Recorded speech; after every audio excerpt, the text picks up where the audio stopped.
नमस्कार। Cognizant academy के YouTube मंच पर आप सबों का स्वागत है। आज हम लोग बेहद important topic moving coil galvanometer पे चर्चा करेंगे इस वीडियो के माध्यम से। इस वीडियो की डिमांड जो है वह काफ़ी दिनों से हो रही थी कि मूविंग कॉइल गैल्वेनोमीटर पे एक वीडियो होना चाहिए। थोड़ी सी समझने में परेशानी हो रही है। तो चूंकि बहुत सारे बच्चों का रिक्वेस्ट आ गया था और एग्जामिनेशन भी उनका काफ़ी नज़दीक है, तो मुझे लगा कि ये अब ज़रूरी हो गया है। तो आइए देखते हैं मूविंग कॉइल गैल्वेनोमीटर को आसान तरीके से हम लोग किस तरह से डील कर सकते हैं अपनी एग्जामिनेशंस में। थोड़ा सा डायग्राम होगा यहाँ पर। तो डायग्राम पे थोड़ा सा कंसर्न करेंगे कि कैसे हम लोग कम समय में इस डायग्राम को बना सके। थोड़ी सी टेक्नोलॉजीज को हम लोग देखेंगे, थोड़ा सा अभ्यास करना होगा, थोड़ी एक्सरसाइज करनी होगी। सबसे पहले हम लोग बात करेंगे, डिस्कस करेंगे कि मूविंग कॉइल गैल्वेनोमीटर एक्चुअली है क्या। What is moving coil galvanometer? तो it is the instrument for the measurement of electric current. ये जो मूविंग कॉइल गैल्वेनोमीटर है एक ऐसा इंस्ट्रूमेंट है, एक ऐसा इंस्ट्रूमेंट है जिसके जरिए हम लोग इलेक्ट्रिक करंट को मेजर कर सकते हैं। एक ऐसा इंस्ट्रूमेंट जिसके जरिए हम लोग इलेक्ट्रिक करंट को मेजर करेंगे। जहां तक सवाल है मूविंग कॉइल गैल्वेनोमीटर का, it is very sensitive instrument. ये काफी ज्यादा सेंसिटिव इंस्ट्रूमेंट है। It is very sensitive in nature. Sensitive instrument है ना, काफी सेंसिटिव नेचर का होता है ये इंस्ट्रूमेंट। हालांकि ये जो मूविंग कॉइल गैल्वेनोमीटर है ये इलेक्ट्रिक करंट को मेजर करने के लिए होता है, लेकिन थोड़ा अगर मॉडिफाई कर दिया जाए, सर्टेन मॉडिफिकेशंस की जाए, तो मूविंग कॉइल गैल्वेनोमीटर के जरिए हम लोग पोटेंशियल डिफरेंस को भी मेजर कर पाते हैं, है ना। तो by suitable modification we can also measure potential difference. Potential difference, हम लोग पोटेंशियल डिफरेंस को भी इसके जरिए मेजर कर सकते हैं। तो जहां तक सवाल है इंट्रोडक्शन का कि मूविंग कॉइल गैल्वेनोमीटर है क्या, तो हम लोग कह सकते हैं it is the instrument for the measurement of electric current. एक ऐसा इंस्ट्रूमेंट जिसके जरिए हम लोग इलेक्ट्रिक करंट को मेजर करेंगे।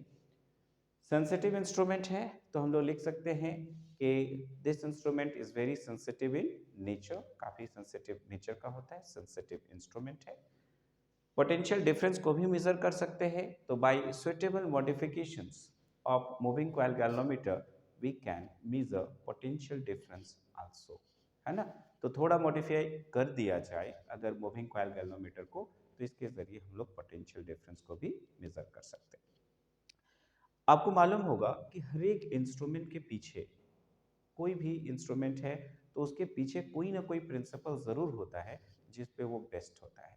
तो मूविंग कॉइल गैल्वेनोमीटर के पीछे जो है कौन सा प्रिंसिपल वर्कआउट करता है उसको भी हम लोग देखते हैं। अगर हम लोग बात करते हैं इसकी प्रिंसिपल की, प्रिंसिपल क्या है, तो whenever a current carrying coil is placed in a uniform magnetic field, जब कभी भी एक करंट कैरिंग कॉइल जो है अगर उसको हम लोग मैग्नेटिक फील्ड के अंदर रखते हैं तो इट एक्सपीरियंसेस ए टॉर्क। तो ये हमेशा जो है एक्सपीरियंस करता है टॉर्क, और यही है इसका प्रिंसिपल, राइट। तो टॉर्क कहने का मतलब है काउज ऑफ रोटेशन। कोई भी बॉडी अगर रोटेट कर रहा है तो रोटेशन के लिए आप सबों को मालूम होगा कि टॉर्क का होना जरूरी है, ठीक है। और टॉर्क क्या होता है, तो दैट इज द फोर्स, है ना। आइदर फोर्स, अगर हम लोग देखें अगर ये आपका बॉडी है तो सिंपल यहाँ पर अगर इसको हम लोग रोटेट करना चाहते हैं तो दो इक्वल और अपोजिट फोर्सेस लगेंगे। एक फोर्स इस डायरेक्शन में लगेगा, दूसरा इस डायरेक्शन में लगेगा। तो इसकी वजह से ये क्या कर सकता है, रोटेट कर सकता है। तो टॉर्क जो है वह क्या है, तो सिंपल काउज ऑफ रोटेशन है। और टॉर्क को अगर फाइंड आउट करना होता है तो either force into perpendicular distance हम लोग फाइंड आउट करते हैं। तो ऑब्वियसली यहाँ पर हम लोग जो प्रिंसिपल है ना, इस प्रिंसिपल में हम लोग इसी चीज़ को इस्तेमाल कर रहे हैं कि अगर एक करेंट कैरिंग कॉइल को मैग्नेटिक फील्ड के अंदर रखा जाता है तो वहाँ पर टॉर्क एक्सपीरियंस्ड होता है। और torque that means either force into perpendicular distance होगा। इसी फॉर्मूले को हम लोग एक्चुअल में यहाँ पर थ्योरीज के केस में जो है हम लोग यूज करने जा रहे हैं। तो प्रिंसिपल क्या होगा? तो simple, when A current carrying coil is placed in a uniform magnetic field. अगर एक करंट कैरिंग कॉइल को हम लोग यूनिफॉर्म मैग्नेटिक फील्ड के अंदर रखते हैं, इट एक्सपीरियंसेस ए टॉर्क। तो हमेशा जो है ये एक्सपीरियंस करेगा एक टॉर्क, राइट? यह है प्रिंसिपल है। इस प्रिंसिपल को लिखना बहुत ही ज़्यादा ज़रूरी होगा। तो आप सिंपल एक लाइन में कम से कम ज़रूर याद रखें कि when A current carrying coil is placed in a uniform magnetic field, it experiences a torque. Next step में हम लोग देखेंगे मूविंग कॉइल गैल्वेनोमीटर का कंस्ट्रक्शन, कि ये मूविंग कॉइल गैल्वेनोमीटर जो है आफ्टर ऑल किस तरह से कंस्ट्रक्ट होता है। इस कंस्ट्रक्शंस को आप थोड़ा ध्यान देंगे, है ना? अगर हम लोग बात करते हैं कंस्ट्रक्शन की, कंस्ट्रक्शन में इसका जो बेसिक डायग्राम है उस डायग्राम पे हम लोग बात करेंगे। तो इस डायग्राम में सबसे पहले हम लोग एक कॉइल बनाएंगे, राइट? एक कॉइल जो है वह किस तरह का होगा, ये आप ध्यान दीजिए। इस तरह से हम लोग ABCD, है ना, एक कॉइल बनाए। इस कॉइल का नाम रखा है हमने ABCD। तो ये जो कॉइल है ये है हम लोगों का ABCD।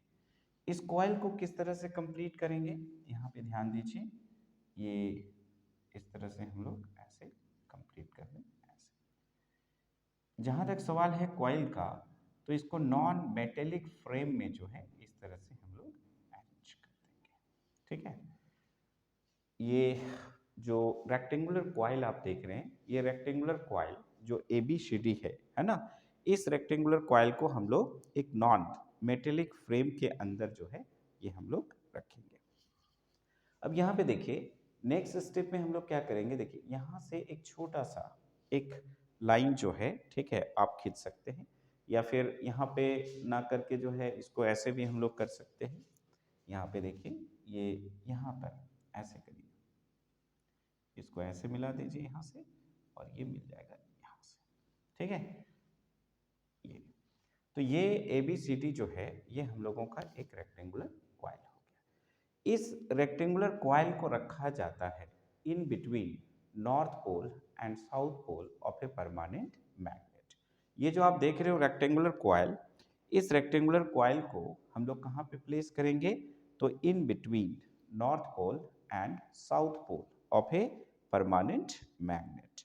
और यहाँ पर इसके बीच में एक सॉफ्ट आयरन कोर होगा, ठीक है?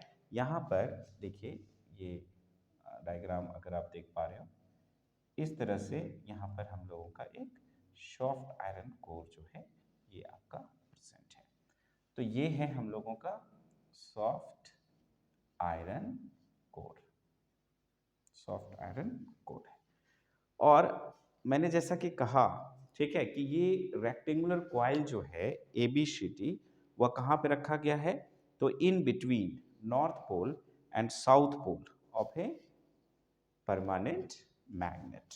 तो यहाँ पर हम लोग जो है सिंपल एक नॉर्थ पोल जो है ये हम लोग बना रहे हैं। ये जो है हम लोगों का क्या है, एक नॉर्थ पोल है।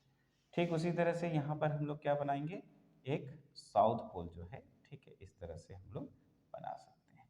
आप देख रहे हो, ठीक है, एक नॉर्थ पोल है, वहीं दूसरा जो है, ठीक है, वो हमारा क्या है, साउथ पोल है, ठीक है? आप चाहो तो थोड़ा सा इसको हम लोग और बहुत ही ज़्यादा जो है, ठीक है, 3 डायमेंशनल पिक्चर जैसा भी हम लोग इसको बना सकते हैं। ये आप पे डिपेंड करता है कि किस तरह से आप उसको कंस्ट्रक्ट कर पाते हो। तो ये हो गया हम लोगों का नॉर्थ पोल। ठीक उसी तरह से अगर हम लोग साउथ पोल की बात करें, तो साउथ पोल जो है, ठीक है, उसको भी हम लोग इस तरह से एक शेप जो है, ठीक है, वो हम लोग दे सकते हैं इस तरह से, है ना? नहीं भी दे तो चलेगा।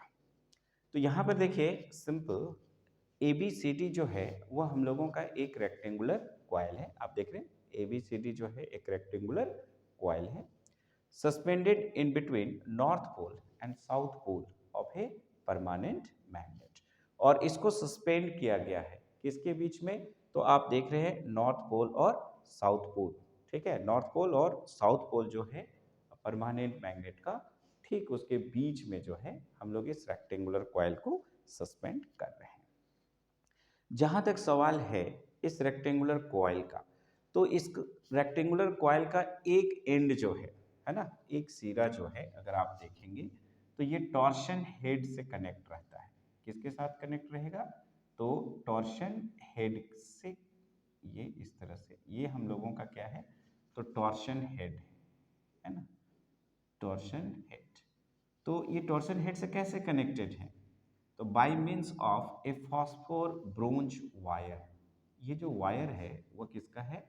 तो फॉस्फोर ब्रोंज वायर है, ठीक है, वायर।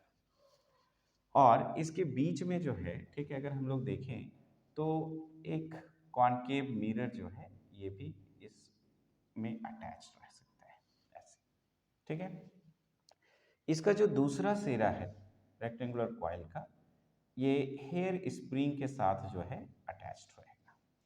दूसरा सिरा जो है इसके साथ, इसको हम लोग बोलते हैं हेयर स्प्रिंग, है ना, क्लचर जैसा जो लड़कियां पहनती हैं, बालों में लगाती हैं, ठीक उसके जैसा है। दैट्स वाई इसको हम लोग बोलते हैं हेयर स्प्रिंग, राइट। अब यहाँ पर देखिए हम लोगों का ये जो रेक्टेंगुलर कॉइल जो देख रहे हैं ABCD, उसको क्या करना है? रोटेट करना है। रोटेशन इस तरह से होगा कि ना तो ये जो नॉर्थ पोल और साउथ पोल है, ठीक है, उसके साथ टकराए, और ना ही ये जो सॉफ्ट आयरन कोर है इसको, इसकी वजह से किसी भी तरह का परेशानी हो। इसके लिए यहाँ पर लेवलिंग स्क्रूज जो है, ठीक है, ये हम लोगों को दिया हुआ रहेगा, ठीक है। तो यहाँ पर अगर हम लोग देखें, ये एक थोड़ी बड़ी लाइन जो है इस तरह से खींचे हम ऐसे, यहाँ पर लेवलिंग स्क्रू जो है, ठीक है, एक यहाँ पर है और मान लो, ठीक है, एक यहाँ पर है, ये लेवलिंग स्क्रू। तो इस लेवलिंग स्क्रूज के जरिए जो है, ठीक है, हम लोग क्या कर सकते हैं? उसको इस तरह से अटैच करेंगे, है ना, कि या लेवल कर देंगे, लेवलिंग स्क्रूज। अब ये लेवलिंग स्क्रूज की वजह से होगा क्या कि जब ये ABCD जो रेक्टेंगुलर कॉइल है, जब ये रोटेट करेगा तो ये किसी भी तरह से किसी से टकराएगा नहीं, और बिना किसी कॉलिजन के ये सफलतापूर्वक जो है वह क्या कर सकता है? रोटेट कर सकता है।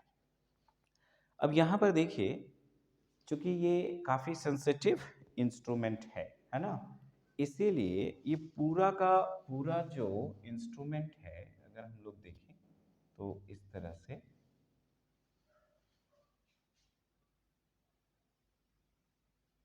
एक नॉन मैग्नेटिक फ्रेम के अंदर जो है ये हमारा प्रेजेंट रहेगा। ये कहाँ रहेगा? एक नॉन मैग्नेटिक फ्रेम के अंदर। अभी आप यहाँ पर देखो, दो बाइंडिंग स्क्रूज होंगे, और ये बाइंडिंग स्क्रू जो है सर्किट को कंप्लीट करने के लिए, कनेक्शंस को कंप्लीट करने के लिए जो है ये होगा। यहाँ पे अगर हम लोग देखें, ये जो आपका टॉर्शन हेड है, यहाँ से एक वायर निकल रहा है इस तरह से, और यहाँ पर, ठीक है, आपका क्या होगा?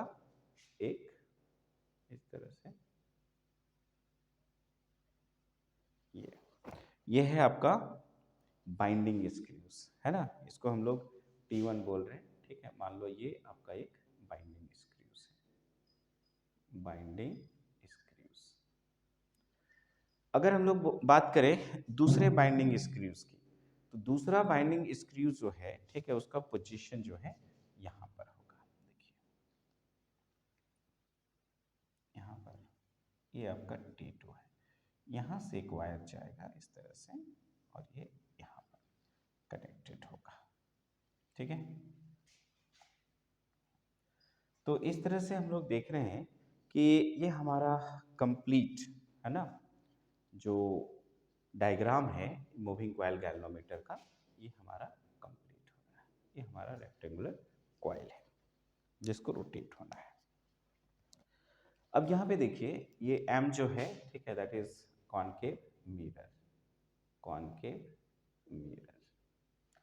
अब इस डायग्राम को अगर थोड़ा बहुत अगर आप चाहते हो डील करना, है ना, तो किस तरह से डील करेंगे, यहाँ पे देखिए ABCD is a rectangular coil placed in between north pole and south pole of a permanent magnet। इसको हम लोग रखते हैं नॉर्थ पोल और south pole of a permanent magnet के बीच में, और इसके बीच में हम लोग देखते हैं, है ना, कि एक सॉफ्ट आयरन कोर जो है वो हमारा प्रेजेंट है। Its one end is attached to the torsion head.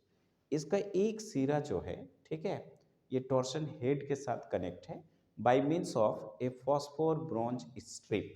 ठीक है, ये वायर जो है इसको आप स्ट्रिप भी लिख सकते हैं, ठीक है, वायर भी लिख सकते हैं या फिर स्ट्रिप भी लिख सकते हैं। तो its one end is to be attached with a torsion head by means of a phosphor bronze strip। Phosphor bronze strip कहने का मतलब है कि ये फास्फोरस और ब्रोंज के कॉम्बिनेशन से आपका बन रहा है। And here A concave mirror is also attached, right.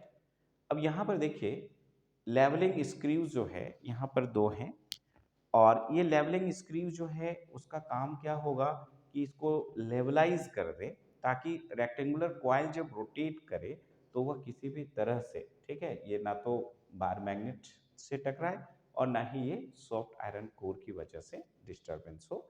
और जहाँ तक सवाल है दूसरे एंड का, तो दूसरा एंड जो है वो हेयर स्प्रिंग जो है उसके साथ जो है ये अटैच्ड है। T1 और T2 जो है ये बाइंडिंग स्क्रूज हैं for connections with the circuit. Circuit से कनेक्शन के लिए हम लोग यहाँ पर देख रहे हैं कि T1 और T2 जो है बाइंडिंग स्क्रूज हैं। कंस्ट्रक्शंस को अलग अलग तरीके से आप लिख सकते हैं, बिल्कुल वो आपका अपना लैंग्वेज होगा। एक लैंग्वेज जो है जो हमने बताया आसान तरीके से, और ये लैंग्वेज जो है, ठीक है, आप इस्तेमाल कर भी सकते हैं, उसको थोड़ा चेंज भी कर सकते हैं, इसमें कोई परेशानी नहीं है। डायग्राम को गौर से देखिए, इसके कंस्ट्रक्शन में हम लोग क्या लिख सकते हैं। It consist of A coil ABCD। आप देख रहे हो एक कॉइल जो है ये ABCD जो है यहाँ पर कंसिस्ट है, suspended between the poles of a permanent magnet. और ये सस्पेंडेड है किसके साथ, तो in between poles of a permanent magnet. तो यहाँ पे देखिए जो परमानेंट मैग्नेट है ना, उस परमानेंट मैग्नेट के नॉर्थ पोल और साउथ पोल के बीच में ये हमारा सस्पेंड रहता है। The coil is wound on a non metallic frame. अब ये जो कॉइल का जो यहाँ पर बाइंडिंग किया हुआ है, तो ये कॉइल जो है एक नॉन मेटेलिक फ्रेम के साथ जो है ये अटैच्ड होता है and has a central soft iron core. और उसके बीच में जो है आप देख रहे हैं एक सेंट्रल सॉफ्ट आयरन कोर होता है। The coil is suspended from the torsion head. ये जो कॉइल है वो किसके साथ सस्पेंडेड है, तो टॉर्शन हेड के साथ है। With A phosphor bronze wire. और ये किसके साथ है ना, टॉर्सन हेड के साथ तो कनेक्ट है, लेकिन by means of phosphor bronze strip के सहारे जो है ये अटैच्ड है। The other end of the coil is attached to a hair spring. आप यहाँ पे देख रहे हैं जो दूसरा सिरा है वह हेयर स्प्रिंग के साथ अटैच्ड है। A small concave mirror M is attached to the suspension wire. ये जो सस्पेंशन वायर है जो फॉस्फोर ब्रोंज का बना हुआ है, उसमें आप एक देख रहे हो कि कॉनकेव मिरर जो है ये आपका सस्पेंडेड है। The whole arrangement is enclosed in a non magnetic case. ये पूरा का पूरा एक नॉन मैग्नेटिक केस के अंदर जो है ये आपका प्रेजेंट है। क्यों, क्योंकि हम लोग जानते हैं कि ये काफ़ी सेंसिटिव इंस्ट्रूमेंट है, तो जो डिस्टरबेंस है, जो ईयर की वजह से भी ये डिस्टर्ब हो सकता है, तो उस डिस्टरबेंस से बचाने के लिए अगर हम लोग देखें तो ये नॉन मैग्नेटिक केस के अंदर ये रहता है। The galvanometer can be levelled with the help of levelling screws. ये जो आप लेवलिंग स्क्रूज देख रहे हो, इस लेवलिंग स्क्रूज के जरिए जो है इसको हम लोग लेवल कर सकते हैं, so that the coil can rotate freely without touching the iron core or poles of the magnet। ताकि ये लेवलिंग स्क्रू जो है, ठीक है, इस रेक्टेंगुलर कॉइल जब ये रोटेट करेगा, क्यों रोटेट करेगा अभी हम लोग देखेंगे। तो ये जो रेक्टेंगुलर कॉइल है जब रोटेट करेगा तो ये किसी से, ठीक है, टकराए नहीं और ये फ्रीली रोटेट कर सके। तो फ्रीली रोटेट करने की वजह से ये कर पाएगा, किसकी वजह से, तो लेवलिंग स्क्रूज की वजह से।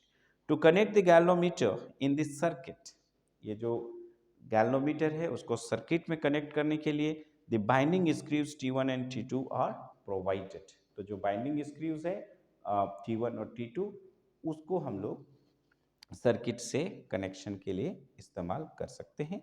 और ये provided at the back of the case of the galvanometer, जो केस होता है गैल्वेनोमीटर का उसके पीछे वाले पोर्शंस में ये बाइंडिंग स्क्रूज जो है वो T1 और T2 होता है। अब यहाँ पे देखिए होता क्या है कि ये जो आपका रेक्टेंगुलर कॉइल है, ये रेक्टेंगुलर कॉइल तो क्या करेगा, रोटेट करेगा।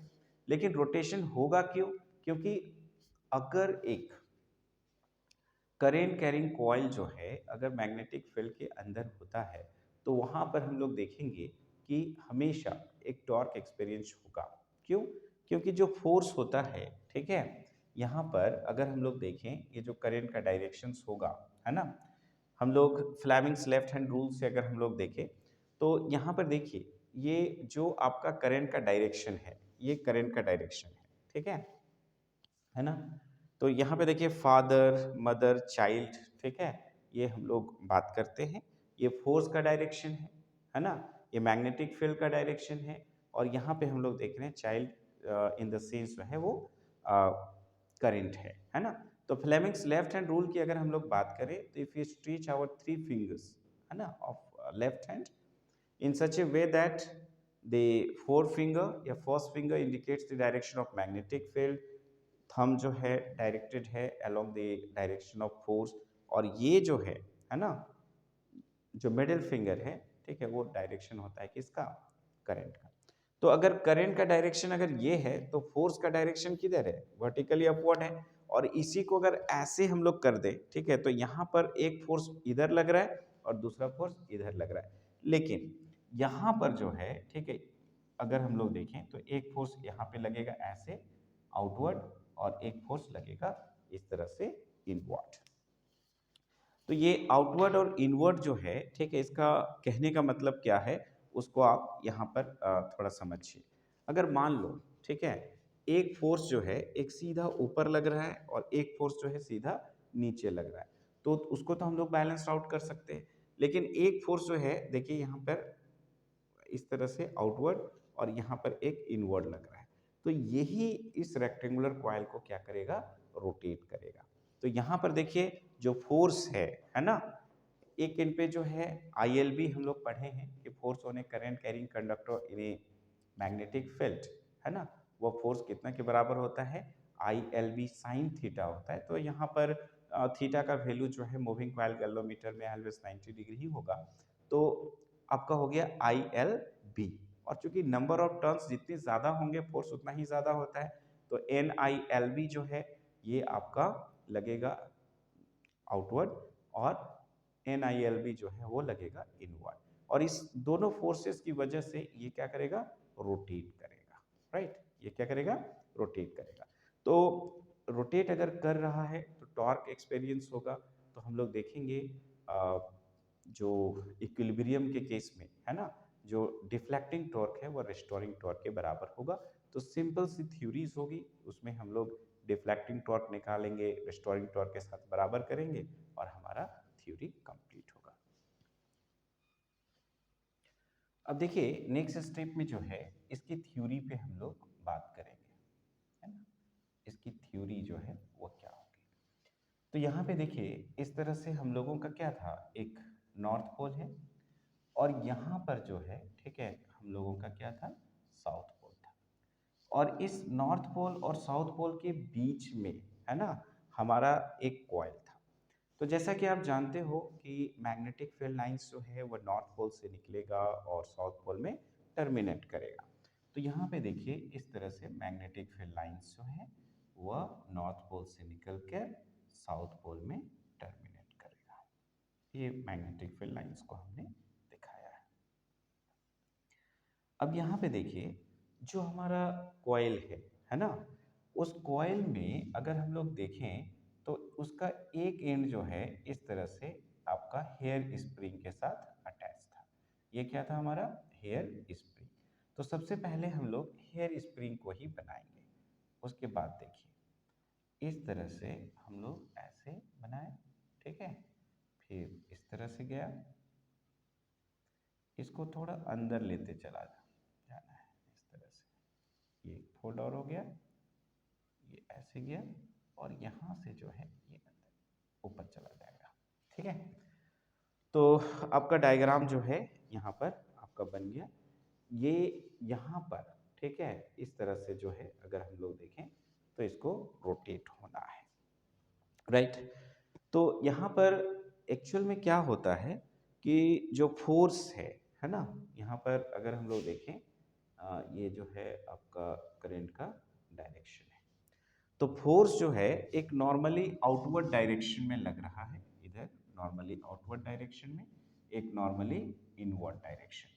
लेकिन दोनों फोर्सेस का जो मैग्नीट्यूड होगा, ठीक है, वो क्या होगा, सेम होगा।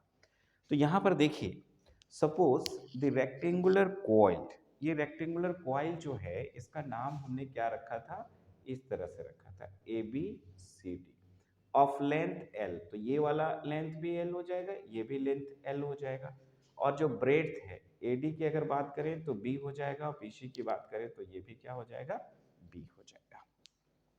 तो suppose that the rectangular coil ABCD having n turns, जिसमें कितना नंबर ऑफ टर्न्स है, n टर्न्स है, इज ऑफ लेंथ L, जिसका लेंथ कितना है L, आइदर AB और CD। और यहाँ पे देखिए जो ब्रेड्थ है AD और BC, वह ब्रेड्थ जो है वह कितना है, स्मॉल b है। कैपिटल B जो है that is the strength of the magnetic field. Capital B जो है वह स्ट्रेंथ है किसका, मैग्नेटिक फील्ड का। तो यहाँ पे अगर आप देखो तो force on arm A B, अगर हम लोग यहाँ पर बात करें, ये जो फोर्स है ना, जो ए बी पे लग रहा है, force on arm A B, इस पे फोर्स कितना लग रहा है, तो F1 is equal to N I L B, ठीक है। और ये कैसे लग रहा है, तो नॉर्मली आउटवर्ड इन डायरेक्शन, ये लग रहा है। ये हो गया हमारा इक्वेशन 1। एंड अगर हम लोग देखें force on arm C D, जो सी डी है उस पर फोर्स कितना लगेगा, तो F2 is equal to same N I L B. लेकिन इसका जो डायरेक्शन होगा वह कैसा होगा, तो नॉर्मली इनवर्ड होगा, ठीक है। इसका डायरेक्शन किधर होगा, नॉर्मली इनवर्ड होगा। तो यहाँ पे अगर आप देखो तो two equal opposite and parallel forces experiences a torque. तो यहाँ पे दो इक्वल फोर्सेस लग रहा है ना, टू इक्वल, इधर इधर, ठीक है, two equal opposite of parallel forces experiences a torque. तो यहाँ पर अगर हम लोग देखें कि जो फोर्स है, जैसा कि हमने बताया है ना, कि अगर मान लो है ना थोड़ी देर के लिए, ये जो है यहाँ पर है ना, एक फोर्स जो है हमारा इधर लग रहा है, दूसरा फोर्स इधर लग रहा है। अब यहाँ पर एक फोर्स जो है इस डायरेक्शन से लग रहा है ऐसे, है ना, और दूसरा ऐसे। तो इसकी वजह से, ठीक है, ये क्या करेगा, यहाँ पर रोटेट करेगा, राइट। तो यहाँ पर इन इक्विलिब्रियम स्टेट, चूंकि फोर्स जो है दो इक्वल अपोजिट और पैरेलल लग रहे हैं, है ना, तो उसकी वजह से ये क्या कर रहा है, रोटेट कर रहा है इन इक्विलिब्रियम, है ना। अगर इक्विलिब्रियम स्टेट पे अगर हम लोग बात करें यहाँ पर, है ना, डायग्राम पे फोकस करेंगे, इन इक्विलिब्रियम, है ना, इक्विलिब्रियम में क्या होगा, तो deflecting torque is equal to restoring torque. यहाँ पर हम लोग बात करेंगे डिफ्लेक्टिंग टॉर्क की, और ये जो डिफ्लेक्टिंग टॉर्क है ये किसके बराबर होगा, तो रेस्टोरिंग टॉर्क के बराबर होगा।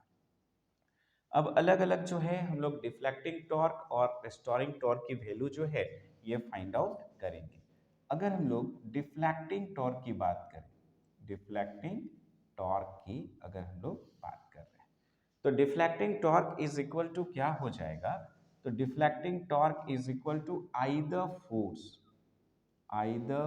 Force into perpendicular distance, either force into perpendicular distance.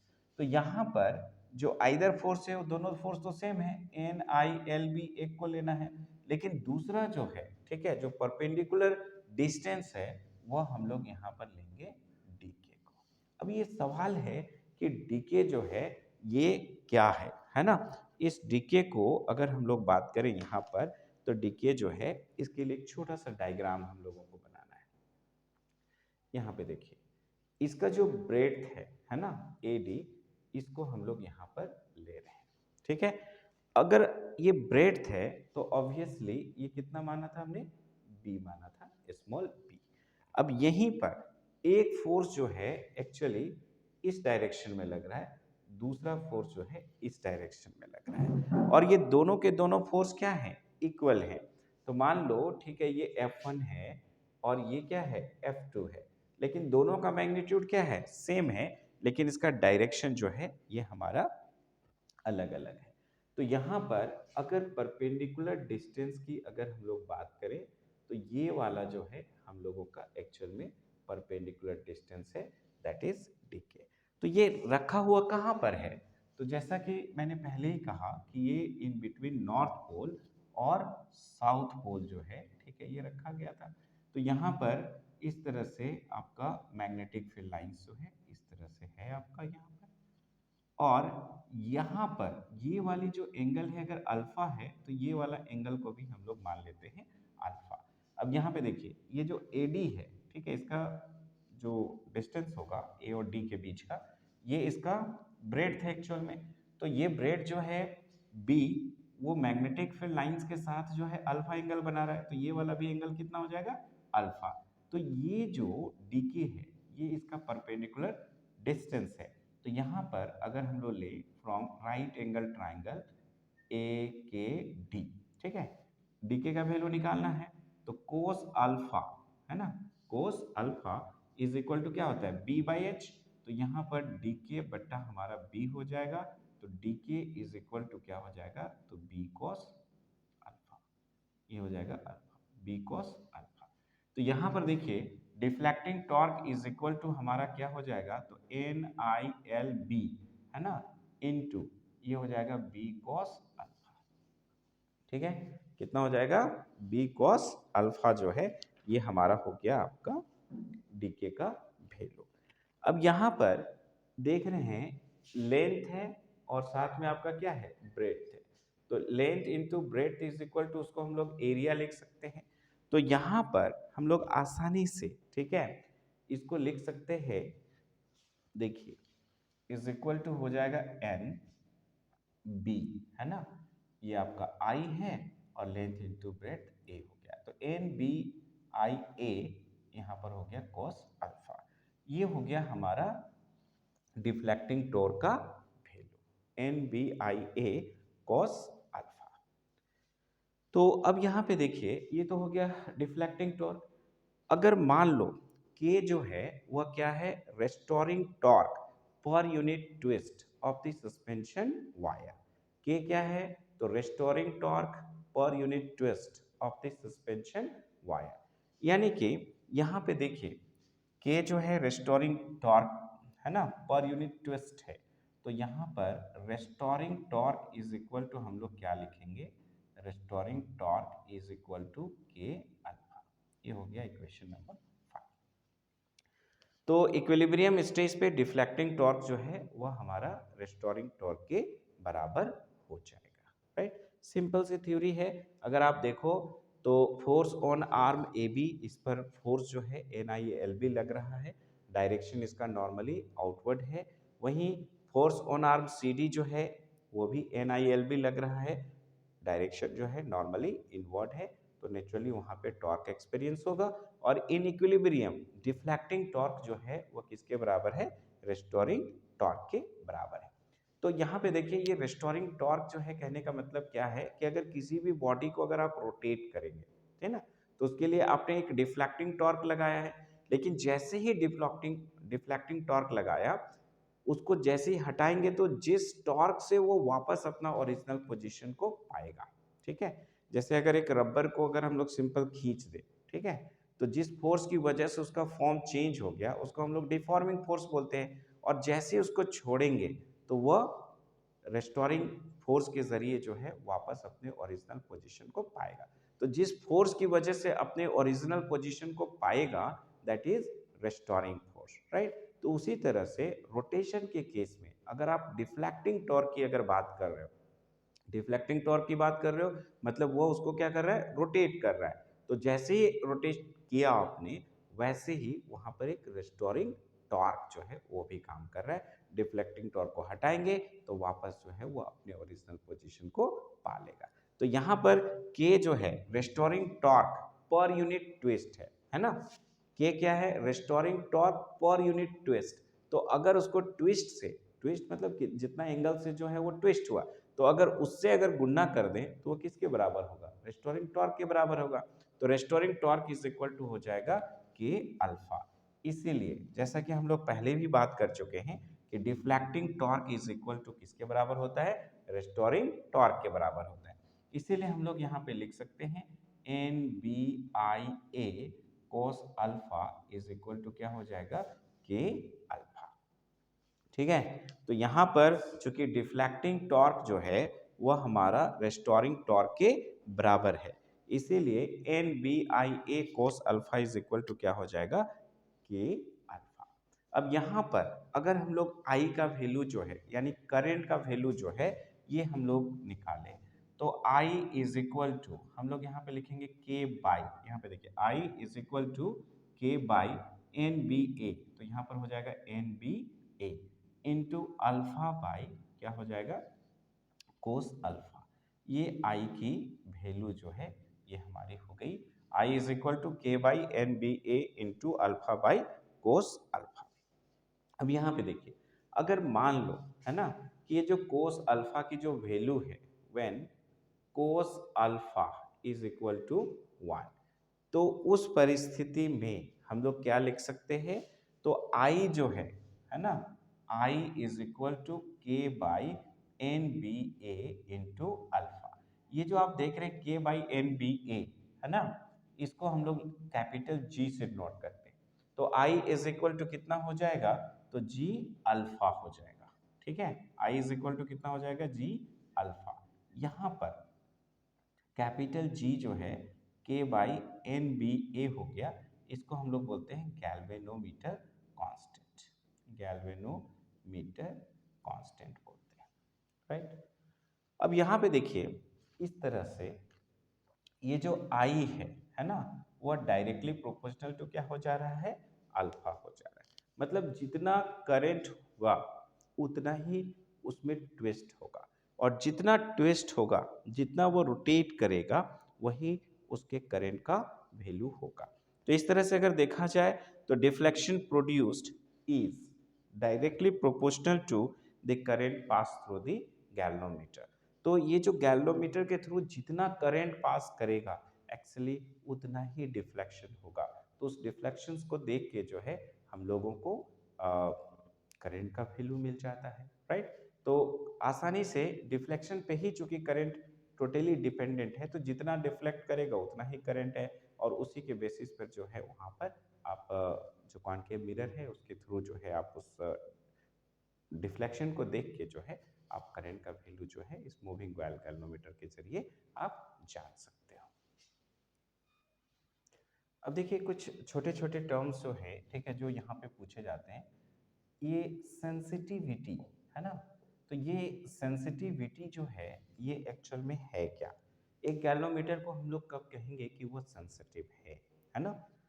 तो सिंपल, अगर इस गैल्वेनोमीटर के थ्रू थोड़ा भी करंट पास करे, है ना, तो डिफ्लेक्शन जो है लार्ज क्वांटिटी का हो, तो उसको हम लोग क्या बोलेंगे कि काफी सेंसिटिव है। ठीक है, तो एक galvanometer is said to be sensitive if it gives a large deflection even when a small current is passed through it। तो इवन स्मॉल करंट पास कर रहा है लेकिन डिफ्लेक्शन जो है वो ज्यादा हो रहा है। ठीक है। तो it produce a large deflection even when a small current is pass through it, then the galvanometer is said to be a sensitive one. Next one जो है, अगर हम लोग बात करते हैं करंट सेंसिटिविटी की, है ना, करंट सेंसिटिविटी, करंट सेंसिटिविटी क्या है? तो it is the deflection produced by the galvanometer when unit electric current pass through it. तो यहाँ पर आपने देखा है कि I is equal to K by N B A into alpha है। तो करंट सेंसिटिविटी कहने का मतलब है अल्फा बाई आई की वैल्यू अगर निकाल रहे हो तो अल्फा बाई आई कर रहे हो, तो इज इक्वल टू यहाँ पर हो जाएगा एन बी ए बाई के। देख रहे हो, ये अल्फा बाई आई, चूंकि आई इज इक्वल टू, अगर आप देखो तो I is equal to K by N B A into alpha है। तो अल्फा बाई आई निकालोगे तो एन बी ए इधर आ जाएगा, के उसके नीचे आ जाएगा। तो करंट सेंसिटिविटी जो है, ठीक है, इसका मतलब क्या है? तो it is the deflection produced, it is the deflection produced by the galvanometer when unit electric current passes through it. तो अगर यूनिट इलेक्ट्रिक करंट पास करेगा तो गैल्वेनोमीटर जितना डिफ्लेक्ट करेगा उसको हम लोग बोलेंगे उसकी करंट सेंसिटिविटी। नेक्स्ट वन, अगर हम लोग बात करते हैं वोल्टेज सेंसिटिविटी की, है ना, अगर बात की जाए वोल्टेज सेंसिटिविटी की, सेंसिटिविटी, तो ये वोल्टेज सेंसिटिविटी जो है ये क्या है? What is voltage sensitivity? नाम से ही पता चल रहा है। तो सिंपल हम लोग कह सकते हैं कि it is defined as the deflection produced in the galvanometer when a unit voltage is applied across the coil। तो अगर कॉइल के अक्रॉस जो है अगर आप यूनिट वोल्टेज अप्लाई कर रहे हो तो जितना डिफ्लेक्शन होगा उसी को हम लोग किस नाम से जानते हैं? Voltage sensitivity, right. तो it is the deflection produced in the galvanometer when unit voltage applied across it। यानी कि अल्फा बाई आप क्या करोगे? भी करोगे, राइट। तो यहाँ पर अल्फा की वैल्यू अगर हम लोग निकालना चाहें, अल्फा की वैल्यू कितनी हो जाएगी? एन बी ए आई बट्टा के हो जाएगा। यहाँ देखिए अल्फा है ना, एन बी ए आई के साथ मल्टीप्लाई हो जाएगा डिवाइडेड बाई के, और v इज इक्वल टू क्या होता है? I R. तो आई आई जो है यहाँ पर कैंसिल हो गया, तो इस तरह से आप देखो तो एन बी ए बट्टा हमारा क्या हो जाएगा? के आर हो जाएगा। तो वोल्टेज सेंसिटिविटी की अगर बात की जाए तो अल्फा बाई भी is equal to N B A बट्टा क्या हो जाएगा? के आर।